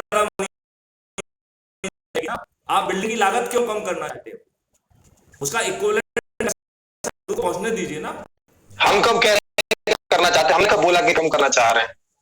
तो मैं यही कहा हूं कि उसको लिबरली एसोसिएट किया जाएगा, जिससे लेबर कंपोनेंट को भरपूर पैसा मिले, जिससे उसकी 5 मौलिक अधिकार की पूर्ति हो, जिससे रोजगार तो उसे मिल ही रहा है, अरे भाई उसकी भी सेवाएं मिल सके। अरे सर ये बात हो गई, जो है ना घर मिल सके। अरे सर ये बात हो गई, ये बात तो आपने बोल दी कि भाई उस स्वास्थ्य मिले, शिक्षा मिले, किस चीज मिले, ये एम है। आप जिस व्यवस्था की बात कर रहे हो यही है, मगर ये होगा कैसे? सवाल उसी पर पूछ रहे हैं। उसको कोई भी चीज फ्री में नहीं मिल रही है, इसका मतलब है कि उसको इतना कमाने योग्य बनाया जाएगा जिससे उन्हें इन 5 चीजों के लिए जो भुगतान करना है उतना कमा ले। आज की कम मजदूरी, तो भाई वही तो पूछ रहे हैं कि आप सैलरी कितनी दोगे उसको? सैलरी नहीं रहेगी, वर्क सैलरी कितनी दोगे वही तो पूछ रहे हैं। कोई सैलरी नहीं रहेगी। अरे तो किस काम का कितना वर्कआउट दोगे उस, ये तो बताओ कि इस काम का, उदाहरण के लिए इस काम का इतना देंगे। बाद में तय करेंगे, ये आप तय नहीं करेंगे, ये चीजें तो ये बोलिए तय तो ये बोलिए कि अभी आपने तय नहीं, मैं ये कह रहा हूँ ये हाँ तो ये बोलिए कि अभी आपने तय नहीं किया है, बॉडी तय किया जाएगा और वो इतना अमाउंट होगा कि जिससे उसको जो है भोजन की आवश्यकता पूरी हो, स्वास्थ्य की आवश्यकता पूरी हो, घर की आवश्यकता पूरी हो, उसके नहीं, ये कैसे पता चलेगा, उसको तो ये पैसा दिया जाएगा और इसका आकलन किया जाएगा ना। ये मेथड वही बात है करके थोड़ी रखी है आपको बताने के लिए, उसके लिए योग्य व्यक्ति। सर ये भी तो बाद में ही आप, अरे सर तो यहाँ आपको जो लोग सुन रहे हैं वो क्या अयोग्य लोग हैं क्या? आप उनको अयोग्य लोग समझ के समझा रहे हैं? ये बात अयोग्य वाली बात नहीं है, ये उनके एक्सपीरियंस का हिस्सा नहीं है, तो वो योग्य हो सकते हैं, आपको कैसे पता? अनुभव नहीं है, समझ लो बात को। नहीं तो आपको कैसे, यदि तो आपको कैसे पता? जैसे तुम देख सकते हैं, नहीं तो ये तो एक्सपीरियंस आपको बहुत सर रुकिए ना सर, ये बहुत नहीं है सर वो तो आपका, आप जो बात बता रहे हैं वो तो आपके भी अनुभव का हिस्सा नहीं है, फिर आप कैसे बता रहे हैं? आप नहीं देख पा रहे हैं, लेकिन मैं उसे सर्टेनली, आपका कहां से हो गया फिर? क्योंकि यदि मैं नहीं देख पाता तो मैं तो जो है ना, अच्छा आप देख पाएंगे, ये कैसी बात है? आप समय आने पे देखेंगे, आज क्यों देखना चाहते? तो सर जब आप बिना एक्सपीरियंस के आप देख सकते हैं, एक्सपीरियंस के दूसरा भी देख सकता है ना, ऐसा क्यों कह रहे हैं कि दूसरे लोग नहीं देख सकते? नहीं देख सकते हैं, जैसे भगवान का विराट रूप देखने के लिए आपको जो है वो भगवान कहां से आ गए? इसी तरीके से नई, अच्छा एक दर्शक जुड़े, एक दर्शक, उसके लिए आपको अलग तरीके का सोच चिंतन चाहिए होगा। क्यों? क्योंकि वो आपके आज के एक्सपीरियंस में ओके आज आप जो भी सोच रहे हो, जो तो मतलब आपसे ऐसा कोई सवाल गया है, आपसे ऐसा कोई सोच वहां तक सीमित है। जी इसका मतलब है कि हाँ, इसका मतलब है कि आपसे कोई सवाल ना किया है, चिंतन है। आज जी ने जितना आपको पढ़ा दिया है, उससे जो आपने निष्कर्ष निकाले हैं, आज आपका सोच और चिंतन उससे बाधित है। सर आप भी नहीं पढ़ाया है, आपको आप कहीं कोई कहीं और से पढ़ के आए हैं क्या? आप भी तो बकाले से ही पढ़ के आए। उसे अपने विजन को हमने तो किया है। आप चाहे आप भी तो सर दूसरे लोग भी चिंतन मनन करते हैं, तो हाँ दूसरे लोग भी करते हैं, तो दूसरे लोगों को अंडर एस्टिमेट ना कीजिए। अच्छा एक दर्शक जुड़े तो सर तभी करेंगे ना जब आप बताएंगे, आपके बिना बताए कैसे करेंगे? जहाज बनाने का ज्ञान नहीं, तो वही बात हो, आप हमारा बार बार यही कह रहे हैं। एक सवाल इधर से पूछो, आप कह रहे हैं कि आप समझ नहीं सकते, आप समझ नहीं सकते। जी एक दर्शक जुड़े हैं, दर्शक उनका सवाल ले लें। जी सर बोलिए। आप नहीं समझ पाते हैं तो मैं आपको विद्वान नहीं बनाना चाहता, लेकिन मैं आपको ये कहना चाहता हूं कि अवस्था अभूतपूर्व होगी जो आज के अनुभव से भिन्न होगी। हाँ ठीक बात है। जी पूछिए, सवाल पूछिए। कैसा है सर?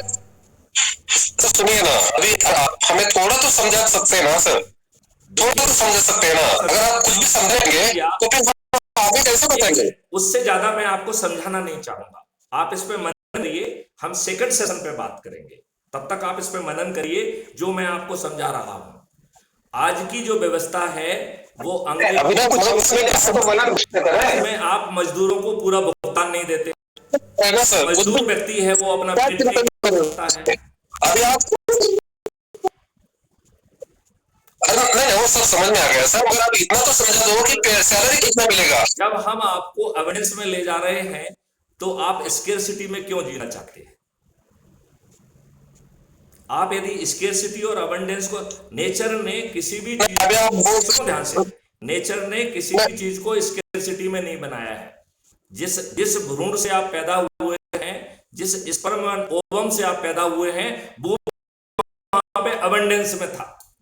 तो स्केर्सिटी पैदा करने के लिए हम मानव जिम्मेवार हैं, और वो हमने स्वार्थ के लिए किया।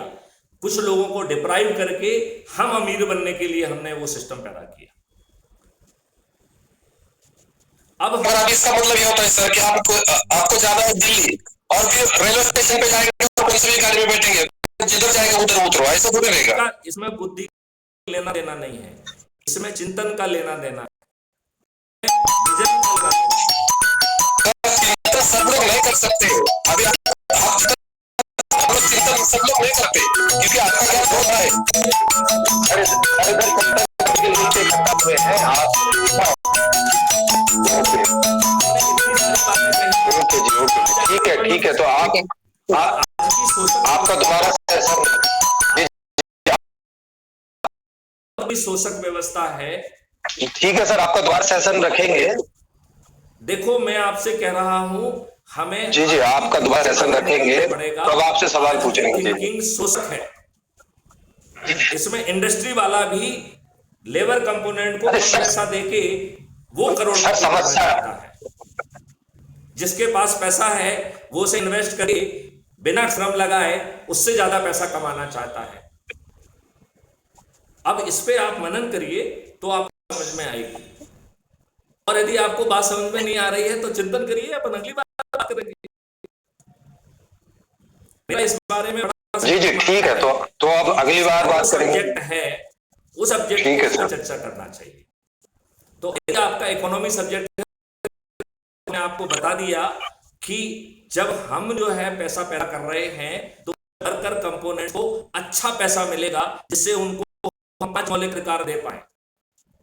क्योंकि जिस संपत्ति को हम 1000 करोड़ अच्छा पैसा, इसका मतलब कुछ रहेगा ना बहन जी? अच्छा मतलब कुछ तो वैल्यू रहेगा, 1 रुपया 2 लाख रुपया ऐसा कुछ तो रहेगा ना। अच्छा पैसे का मतलब क्या है, कितना वैल्यू कितना है? तो मैंने बता दी कि एक भारत तो डिफाइन होना चाहिए ना। भारत विकास निधि 1.1 बराबर होगी। लेबर कंपोनेंट को कितना देना है इसका एक्सपर्ट असेसमेंट करेंगे, जिससे हम उसकी 5 मौलिक अधिकारों की आवश्यकता पूरी कर दें। हमें उसको 5 मतलब उन्होंने अभी तय नहीं किया है, वो ये कह रहे हैं कि अभी तय नहीं किया है। नहीं, अगर तय नहीं किया तो ये आगे नहीं रहेगा ना सर। आपने तय करना चाहिए सब। वही बात है।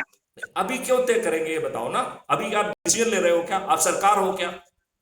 तो इसके लिए एक्सपर्ट्स की बॉडी बनाई जाएगी। अरे सर, आज के हिसाब से तो सर समझाने के लिए आज के हिसाब से तो तय किया जाता है ना, समझाने के लिए। तो यहाँ पर तो आप एक्सपर्ट नहीं है क्या? यहाँ पर आप एक्सपर्ट नहीं है क्या?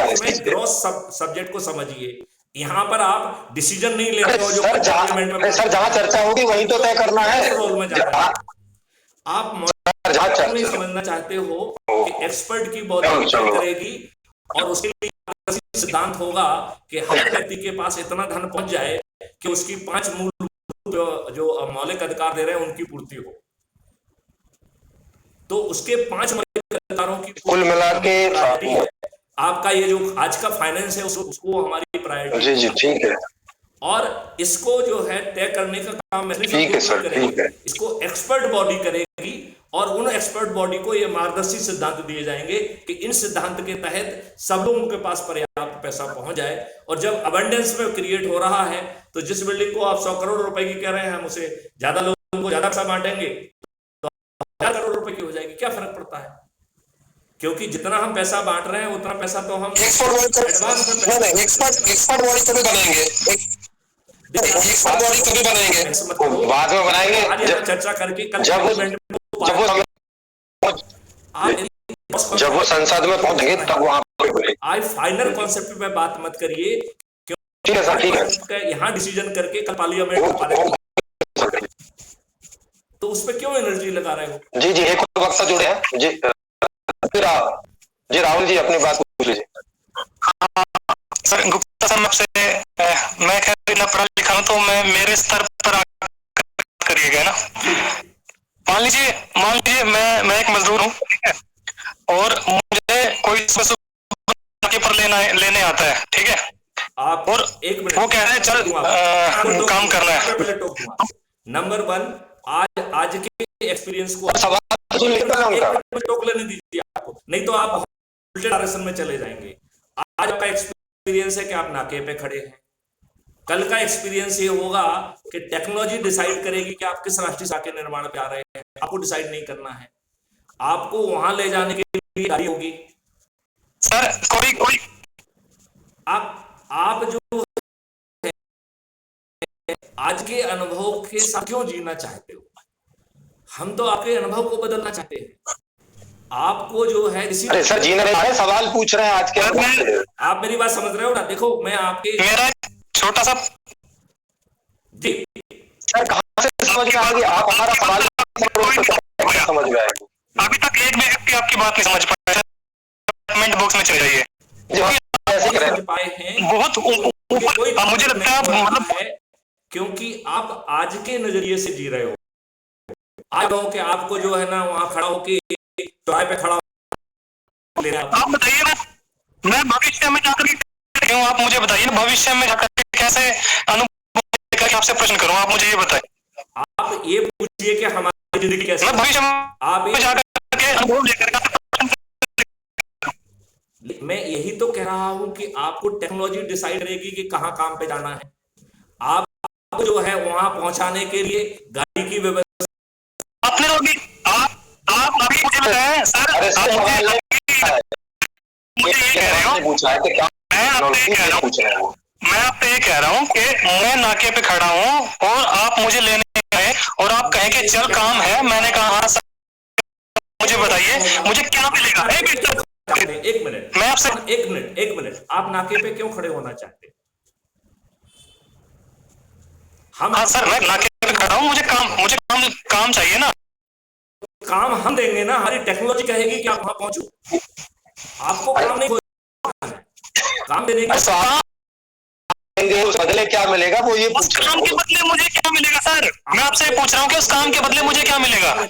वो एक बॉडी बता नहीं रहे हो। एक मिनट, आपको काम के बदले में इतना पैसा मिलेगा कि आपकी आवश्यकताओं की पूर्ति हो जाए। तो आवश्यकताओं की पूर्ति के हिसाब से आप लेबर कंपोनेंट तो मुझे एक और सवाल कर रहा है। मेरी आवश्यकता की पूर्ति चलो हो जाएगी, मैं आपकी बात मान चुका हूँ, लेकिन क्या मुझे वही मिलेगा जो अब ले रहे होंगे, या सबको मिल रहा होगा, या बाकी लोग मुझसे अधिक मिल रहा होगा और मुझे डबल तक मिलेगा? हर व्यक्ति अलग अलग तरीके का काम कर रहा है। जो व्यक्ति की जो होगी उसको वेतन मिलेगा। मजदूर को, एक इंजीनियर को एक वेतन नहीं मिल सकता है।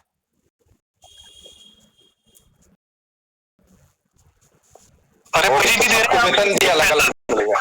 हाँ देख लो, प्रेम जी जैसा पैसा को। तो हम प्रेम जी के पास जाइए। नहीं अभी उनका कॉन्सेप्ट समझने का है। आप प्रेम जी नहीं। हम तो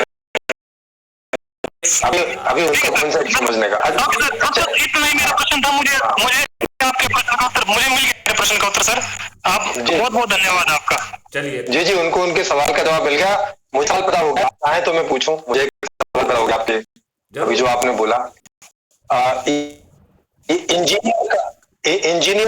इंजीनियर की सैलरी या उसको जो भी आप बदले देंगे और एक लेबर को जो भी आप बदले देंगे, तो ये इसको कैसे तय करेंगे कि किसको कितना देना है? ये भी अभी आपने तय नहीं किया। इसको भी बॉडी तय करेगी या तय करेगी, और जिसको उसको जो हम मार्गदर्शी सिद्धांत देंगे उसके तहत तय करेंगे। किस बेस पे? ये सब काम मैथिली शरण गुप्त का नहीं होगा। ये मार्गदर्शन क्या देंगे वो? मैथिली शरण गुप्त हर किसी का काम नहीं करने वाले। हाँ, लेकिन उस एक्सपर्ट बॉडी को मार्गदर्शी सिद्धांत दिए जाएंगे कि हर किसी को इस तरीके से भुगतान होना चाहिए कि उसकी ये जो 5 हम फंडामेंटल राइट दे रहे हैं उसकी पूर्ति हो। क्योंकि शुरू में आपके खीसे में पैसे नहीं है, बाद में तो आपके खीसे में पैसा पैदा करने की जिम्मेवारी हमारी है, क्योंकि हम उसे आपको फंडामेंटल राइट दे रहे हैं। जी तो फाइनली जो मेरी बात समझ में आपकी आई है वो मैं लूं। अगर आपको लगे कि मैंने ठीक समझा आप बताइएगा। माने आप ये कह रहे हैं कि जो भी लेबर कि जो लेबर तबका है कम से कम इतना तो कमा पाए कि एक थोड़ी ठीक ठाक जिंदगी जी पाए। उसके अलावा बाकी उनके ऊपर निर्भर करेगा कि इंजीनियर है, आईएएस है, प्रधानमंत्री है और वो जो उद्योगपति है, माने वो एंजॉय कर। बिल्कुल ठीक कहा आपने। हाँ नहीं तो वो तो आपने बताया नहीं ना कि किस लेवल की जिंदगी आपने तो बताया। आपने बिल्कुल ठीक समझा। हाँ आपने 5 राइट समझा है कि सुनिए 5 राइट जो आप बॉडी इसके बारे में हाँ तय करेगी। हाँ सुनिए सर, पहले सुनते लीजिए सर, पहले सुन तो लीजिए। हाँ बताइए। सर आप सुनते नहीं है, बस यही हाँ 2 लाइन में, अभी 2 लाइन में सवाल पूरा हुआ नहीं और आप जवाब देना शुरू कर देते हैं ना। सुनिए ना, पहले आपने 5 राइट बताए। राइट टू रोजगार, रोजगार का मतलब है कि लेबर भी रोजगार है और इंजीनियर भी रोजगार है। तो माने रोजगार सबको रहेगा, शिक्षा सबको रहेगी, स्वास्थ्य सबको रहेगा। स्वास्थ्य भी मतलब स्वास्थ्य में भी ऐसे ही होगा कि इंजीनियर को ज्यादा स्वास्थ्य मिलेगा और लेबर को कम मिलेगा, सच है? नहीं ऐसा बिल्कुल नहीं है, ऐसा बिल्कुल। अच्छा ओके। और फिर भोजन, माने भोजन जो है वो इंजीनियर को भोजन ज्यादा अच्छा मिलेगा और लेबर को कम अच्छा मिलेगा, इसमें कोई डिफरेंस हो? नहीं, भोजन सबको बराबर मिलेगा। और फिर आपने भोजन में मल्टीग्रेन आटा मिलेगा, हैप्पीनेस, सब्जियां मिलेगी, फल मिलेगा, घी मिलेगा, दही मिलेगा, और वो भी नकली नहीं मिलेगा। आप समझ करोड़ लीटर दूध पैदा कर रहे हैं, ठीक बात है। 64 करोड़ लीटर दूध कंज्यूम कर रहे हैं, 50 करोड़ लीटर दूध प्रतिदिन। जी जी ठीक है,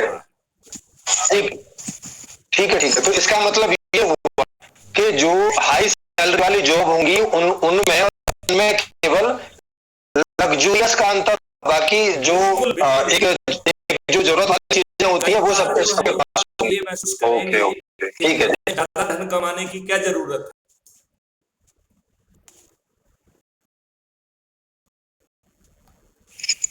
क्योंकि हाँ नहीं वो तो चलो तो अलग बात हो, वही जिंदगी होने वाली है।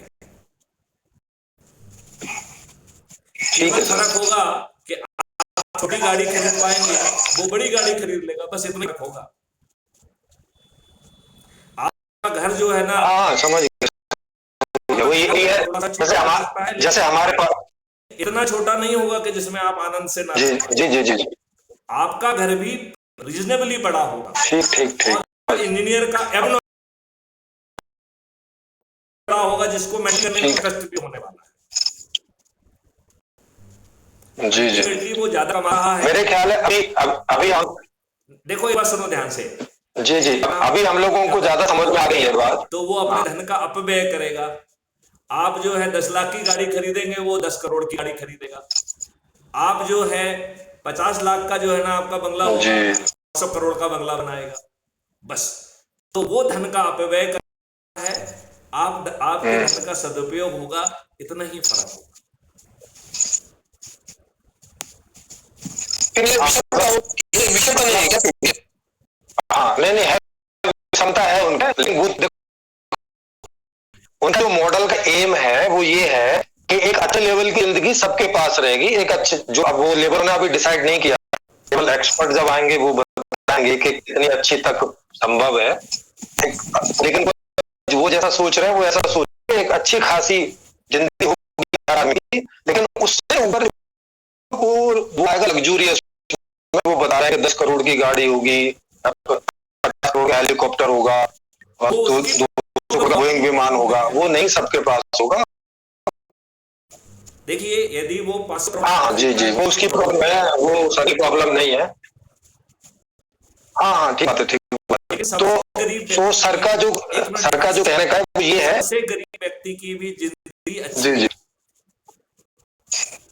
बल्कि भारत में कोई व्यक्ति गरीब नहीं होगा, क्यों? हाँ वही बात, समृद्धि का मौलिक अधिकार दे रहे हैं उसे, तो गरीब तो कोई ना। और 100 करोड़ लोगों की जो अभी रोड पे भीख मांगता है उसके लिए क्या विजन किया है आपने?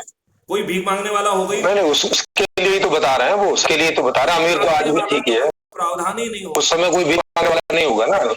आपको जो है हर भीखने मांगने वाले से जो है सिस्टम बात करेगा कि भाई साहब आपसे हम क्या कर सकते हैं, आप क्या कर सकते हो, आपको क्या ट्रेनिंग दी जाए, आपसे क्या काम कराया जाए, और वो आपके कंसल्टेशन में तय करेगा। आपके ऊपर थोपी कोई चीज नहीं जाएगी, ना आपके ऊपर शिक्षा थोपी जाएगी, ना काम थोपा जाएगा। जी और दूसरी बात ये भी सुनिए कि यदि आप कुछ गड़बड़ी करेंगे तो जेल में जाएंगे, तो जेल का मैनुअल भी जाने वाला है।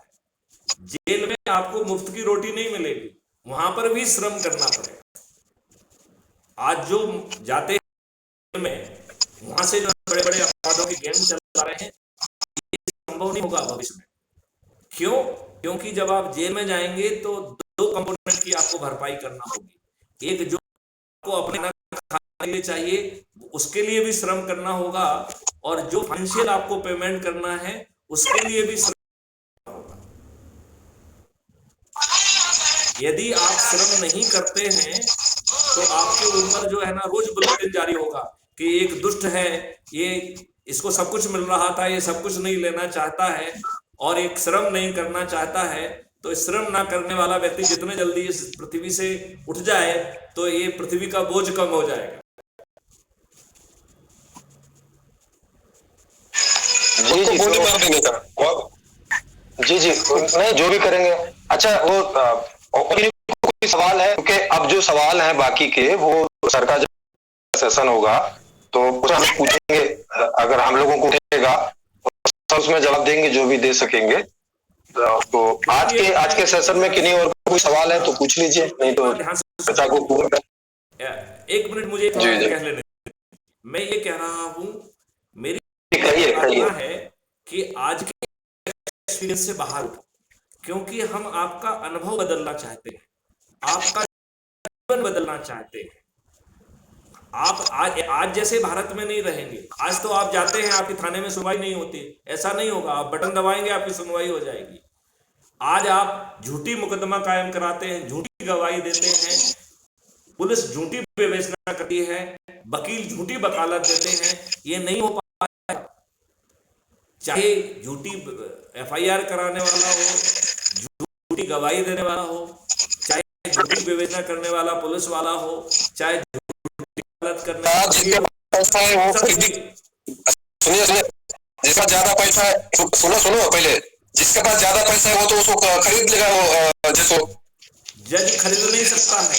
अभी हमने आपने ध्यान से सुना होगा तो मैंने उसमें समझाया था कि उसमें एक प्रावधान किया गया है अपील अगेंस्ट द जज, और जज को कटघरे में खड़े होकर अपने जजमेंट को डिफेंड करना पड़ेगा। यदि वो जजमेंट को डिफेंड नहीं कर पाएंगे तो फाइनल हो जाएंगे, वो कल जज नहीं रहेंगे। उन्हें आपको लाखों का हर्जाना देना होगा। अब जज महोदय कैसे अन्याय कर दें? और जब पेपर करेंसी रहेगी नहीं तो जज महोदय पैसा किस में लेंगे? फिर वो सैलरी किस में मिलेगा? सैलरी किस चीज से मिलेगी? सैलरी पैसा नहीं मिलेगा तो सैलरी कैसे मिलेगी? तो आज आप कर रहे हो QR कोड वाला, यही रहेगा। आपके अकाउंट में सैलरी जाएगी, ऑनलाइन मिलेगी, डिजिटल में अकाउंट भी दिया गया है। हाँ जी जी एक प्रश्न आ गया है कि आप समृद्ध भारत की बात कर रहे हैं, मुझे समृद्ध होने की बात कर रहे हैं। मेरी समृद्धि का मतलब क्या मूल्यांकन है, क्या आंकलन, क्या मतलब समृद्ध मतलब क्या होता है? समृद्धि का मतलब है कि अच्छी जिंदगी जीने के लिए आपके पास जो भी आवश्यकता है वो है क्या। तो पहली आवश्यकता होती है कि आपको रोजगार है कि नहीं है। दूसरी आवश्यकता होती है कि आपकी शिक्षा है कि नहीं है। ठीक है। तीसरी व्यवस्था होती है कि आपका जो है कि नहीं है।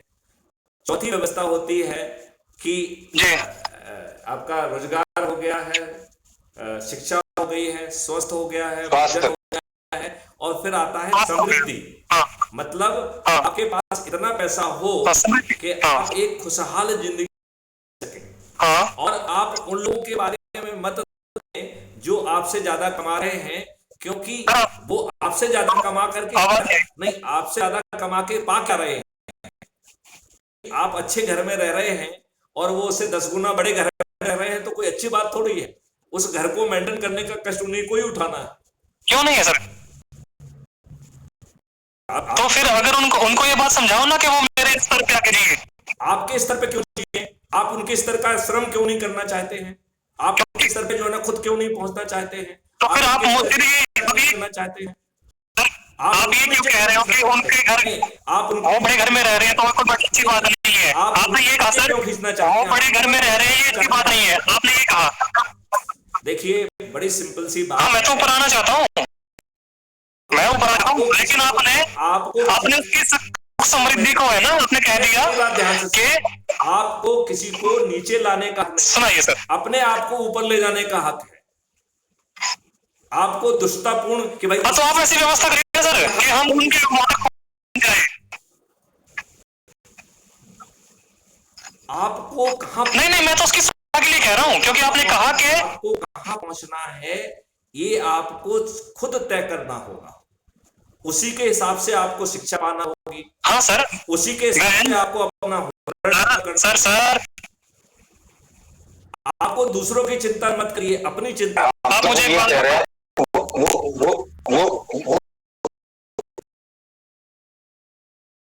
वो कह रहे हैं कि अगर आपको 10 करोड़ वाली गाड़ी की स्थिति में पहुंचना है तो वहां जो वाले लोग पहुंचेंगे, आप एजुकेशन लेके वो वाले बन जाओ और वो एंजॉय करो, ये कह रहे हैं। वो ठीक है सर उनकी बात, लेकिन जब इन्होंने ये कहा ना कि जो वो बड़े घर में रह रहे हैं, तो वो कोई अच्छी बात थोड़ी है, उसकी मेंटेनेंस और ये वो। मैं कह रहा हूँ कि फिर वो मेरे तो साथ वो अपने उसमें बता रहे हैं, मतलब वो अपने हिसाब से बता रहे हैं कि ऐसा तुम सोचेंगे तो नहीं रहेंगे उसमें, ऐसा करके सोच रहे हैं ऐसा। ठीक है सर। ऐसा वो सोच रहे हैं कि जब अगर 1000 लोग एक तरह की जिंदगी जी रहे होंगे तो कोई एक आदमी जो है वो उनसे अलग तरह की जिंदगी जीना चाहेगा। हाँ जी सर। तो मैथिली सर, आपको कुछ और अपना कुछ आपको ऐसा लगा हो कि कुछ और कहने जैसा है, आप अपनी बात कह लीजिए पूरा, फिर उसके बाद इस प्रोग्राम को कहना चाहता हूँ कि अच्छा भारत चाहिए तो संकल्प ले लीजिए, बाकी चीजों को आप मेरे ऊपर छोड़ दीजिए। आपको 4 सरल उपाय करना है जिसके तहत आप 100 करोड़ पे पहुंच जाएंगे। वो पहला उपाय है कि यूट्यूब चैनल को जाकर उसको क्राइम फ्री भारत सर्च करिए, उसे सब्सक्राइब करिए और एक वीडियो देखिए। उसमें 1000 से भी अधिक वीडियो हैं जो समझा रहे हैं कि कैसे आपकी जिंदगी बदलेगी। इसके बाद हर वीडियो की लिंक में डिस्क्रिप्शन बॉक्स में एक लिंक दी गई है जिससे crime free Bharat mission app को डाउनलोड करना है। फिर अपना crime free Bharat mission app को खोलना है, अपने परिवार के, अपने रिश्तेदार, अपने मित्र, अपने पड़ोसी और संगठन के लोगों को भेजना है। इसके साथ तीसरा अध्याय पूरा हो जा रहा है। फिर उनसे बात करना है कि भाई साहब आपको अच्छा भारत चाहिए तो जुड़ जाइए और यही उपाय आप कीजिए, आप 9 दिन में 100 करोड़ हो जाएंगे। फिर ये राजनेता आपकी बात सुनने के लिए विवश होंगे और यदि ये आपकी बात नहीं सुने, ऐसे चंद्रगुप्त जिन्होंने लोगों को जोड़ने में भूमिका निभाई है, उन्हें एमपी का टिकट मिल जाएगा। यदि वो 543 में आ गए और हम संकल्प लेके उनको विजयी बना देंगे, और वो 82 में आ गए तो मंत्री बनना भी है। तो इस व्यवस्था में एमपी बनना आपके हाथ में, मंत्री बनना आपके हाथ में, सब कुछ आपके हाथ में है, अच्छी जिंदगी पाना भी आपके हाथ में है। लेकिन हम लोग जो है थोड़े से दुष्ट हैं। मैं एक कहानी चाहता हूँ। कहानी है कि शंकर भगवान जी विचरण कर रही हैं और पार्वती जी देखती हैं कि एक बड़ा शिव भक्त है और वो करुणा में, तो पार्वती जी से कहती हैं हे प्रभु, आपका इतना बड़ा भक्त है, तो उन्होंने कहा कि वो इसी लायक है, उसको ऐसे ही जिंदगी जीने दीजिए। तो कहते हैं कि पार्वती जी ने जिद की तो त्रिया जिद के सामने तो हर कोई जो है मजबूर होता है, तो लॉर्ड शिव भी मजबूर हो गए। उन्होंने जो है सपने में वो आए, उन्होंने कहा कि हे भक्त, जो कुछ भी मांगेगा वो तुझे। तो सपने में उसने देखा मूंज की बिना सर के मूंज वाली खाट पे सो रहा था। उन्होंने कहा क्या फायदा है, अरे यदि मलमल का अच्छा सा जो है ना कोई बिस्तर होता तो मजा आता। तो जो खाट बिस्तर में हो गई। फिर उन्होंने कहा यार क्या फायदा है, यदि कोई महल होता तो कितना अच्छा होता, तो नीचे से महल आ गया। उन्होंने कहा महल से क्या फायदा है, कोई रानी होती तो फायदा होता, तो एक सुंदर सी रानी भी आ गई। अब जब इतना सब कुछ हो गया तो उन्होंने कहा चलो भाई, रानी के हाथ में हाथ डाल के उन्होंने कहा आप देखते हैं। तो भगवान ने ये कहा था कि जो तुमको मिलेगा उसका दुगना पड़ोसी को मिलेगा। तो उन्होंने देखा कि सबके 2-2 महल हैं, सब दो दो रानियों को चपेटे हुए। तो ऐसे ही कुछ लोगों को लगा कि अरे साला क्या फायदा है, जब बाकी लोगों के दो दो महल हो गए हैं, दो रानियां हैं। तो वो दुष्ट सोचता रहा क्या करना चाहिए, क्या करना चाहिए। फिर उसने बड़ा सोच के एक उपाय किया। उसने कहा भगवान मेरी एक दुकान बंद हो जाए, मतलब मेरी एक आंख फूट जाए। और उससे बड़ा परम आनंद की अनुभूति हुई, क्योंकि बाकी दुनिया अंधी हो गई। तो हम इतने दुष्ट हैं कि हमें दूसरों को पीड़ा पहुंचाने में, दूसरे से तुलना करने में आनंद आता है। तो हमारी ये, तो यदि हम सत्यनारायण कथा के 4 छोटे से उपाय कर लेंगे तो हम 100 करोड़ हो जाएंगे और हमें महापरिवर्तित भारत या तो इन्हीं नेताओं के से मिल जाएगा। वो मजबूर हो जाएंगे, मजबूत हो जाएंगे। और यदि वो ऐसा नहीं करते हैं तो उनकी पराजय तय है। और आपके चंद्रगुप्त जो है वो बिना किसी श्रम के, बिना किसी के दरवाजे पे वोट मांगे विजयी हो जाएंगे। और जो काम हम पहले इन राजनेताओं से कराना चाह रहे थे वो हमारे चंद्रगुप्त कर देंगे। तो ये मेरी अतिरिक्त बात जो है पहले मैंने कही, उसको फिर से दोहराया। और मैं चाहूंगा कि जिन लोगों के पास ये वीडियो पहुंचता है वो अपने बच्चों को अच्छा भारत देने के लिए ये 4 छोटे से सरल उपाय करें। यदि ये 4 छोटे से सरल उपाय आप नहीं करेंगे तो आपको इसी घटिया जिंदगी में जीना पड़ेगा। क्योंकि आज के राजनेता जिन्होंने आपके ऊपर गुलामों के नियम कानून थोप के रखे हैं, 77 साल के बाद जो 3 नए कानून बनाए गए हैं उनकी भी आत्मा नहीं बदली गई है। It is old wine in the new. लिहाजा मैं आप लोगों से प्रार्थना करना चाहूंगा कि यदि आप अपने लिए और अपने बच्चों के लिए अच्छा भारत देना चाहते हैं तो जो 4 छोटे से उपाय दिए हैं उन पे आज से लग जाइए, आज संकल्प लीजिए। अन्यथा आपको इसी सड़ी गली व्यवस्था में ही जीना रहना पड़ेगा और ये राजनेता आपको अच्छा